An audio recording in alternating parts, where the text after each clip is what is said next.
sueur pour l'organisation de cette réunion et Mme Samir Al-Abidi pour les efforts fournis. Et je tiens à dire qu'elle a fait beaucoup de lobbying pour ramener autant de ministres de Tunisie vers Paris. Je pense que l'organisation de ce genre de réunion est une preuve de la profondeur des relations qu'il y a entre le peuple tunisien et le peuple français, et que si aujourd'hui des membres d'un gouvernement viennent exposer les difficultés sociales d'un pays, c'est qu'ils sentent qu'ils vont se confier à des amis.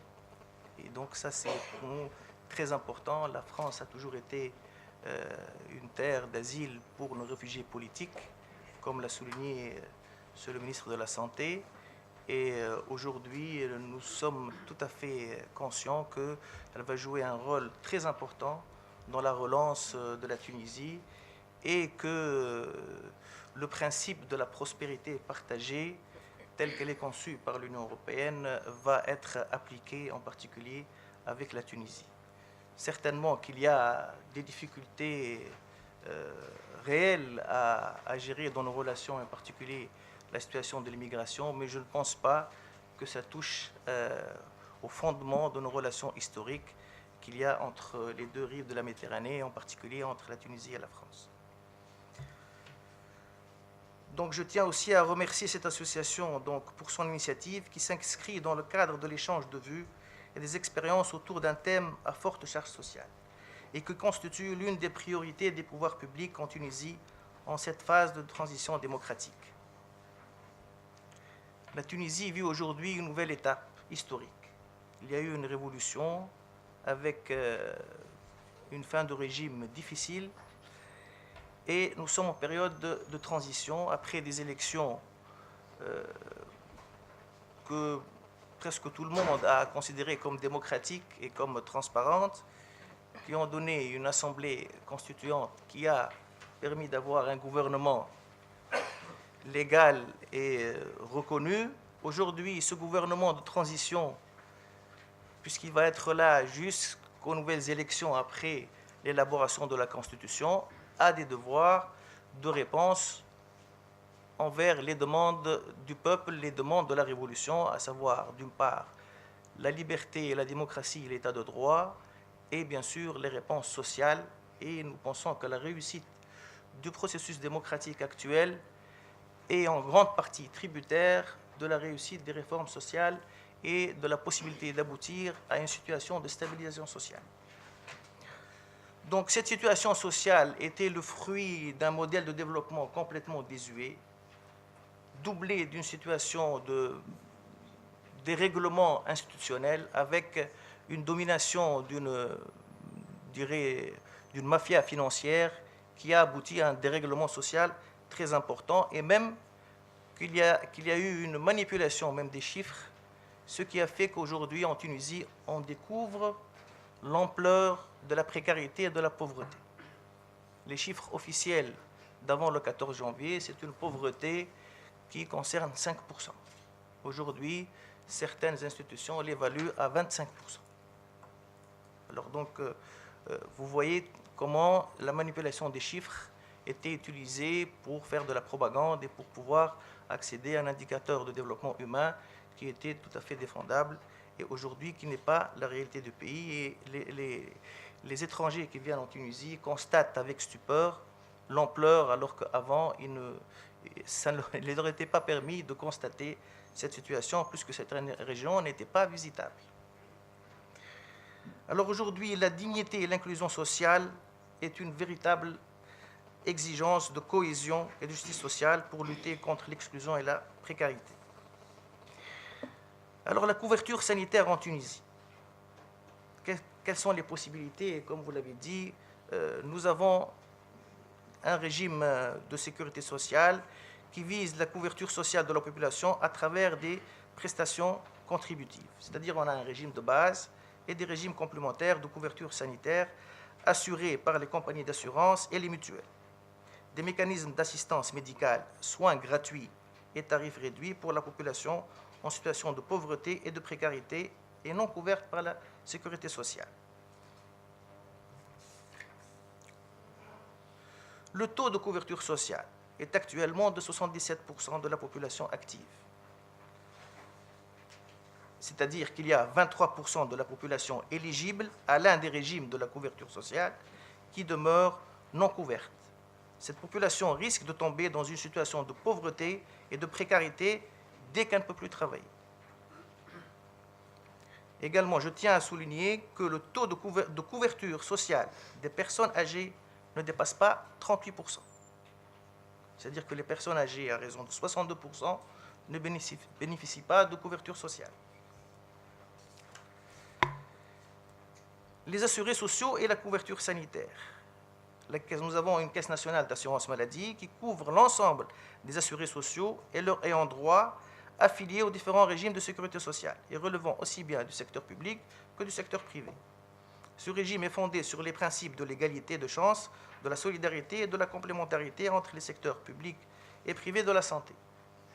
Et il est basé, le schéma de financement est basé sur la cotisation des affiliés, qui est de 6,75% du salaire, financé par les 2 tiers par l'employeur et le tiers par l'employé. En vertu de ce régime, l'assuré dispose d'un choix entre 3 modes d'accès aux soins. Soit la filière publique des soins, et qui concerne à peu près 75% des affiliés, soit la filière privée de soins, c'est-à-dire la filière du médecin de famille.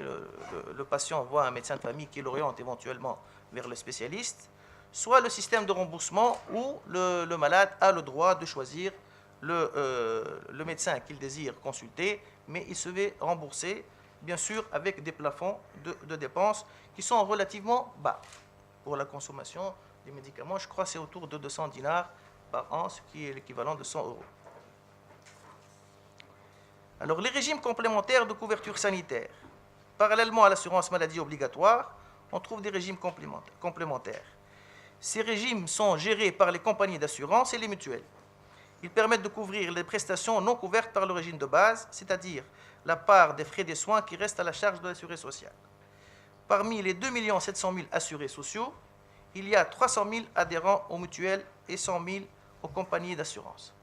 Donc seulement 14,8% des assurés sociaux ont un régime complémentaire, ce qui fait très peu et ce qui ne permet pas d'avoir accès à tous les soins, notamment dans le secteur privé. Alors les mécanismes d'assistance médicale.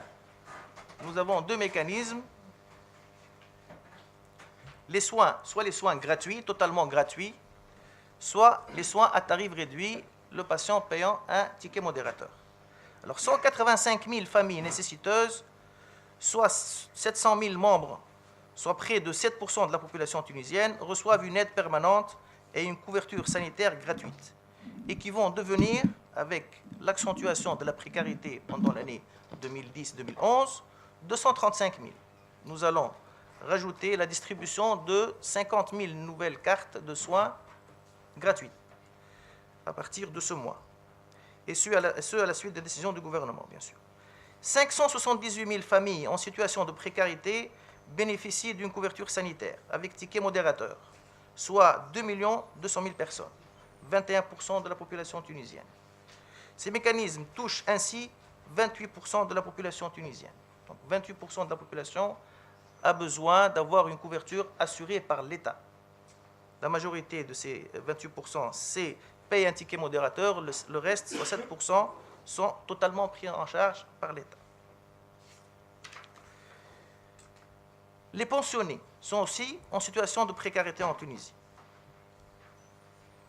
Il y a actuellement des pensionnés des régimes de sécurité sociale, notamment du secteur privé, qui perçoivent une faible pension. Plus de 60% de ces pensionnés perçoivent une pension inférieure au salaire minimum. Les pensions se trouvent ainsi face à 2 impératifs inconciliables: un déséquilibre financier et structurel du régime des pensions ou l'amélioration des montants. Donc, le schéma de financement actuel ne permet pas un équilibre. Nos caisses de sécurité sociale sont actuellement dans une situation de précarité réelle.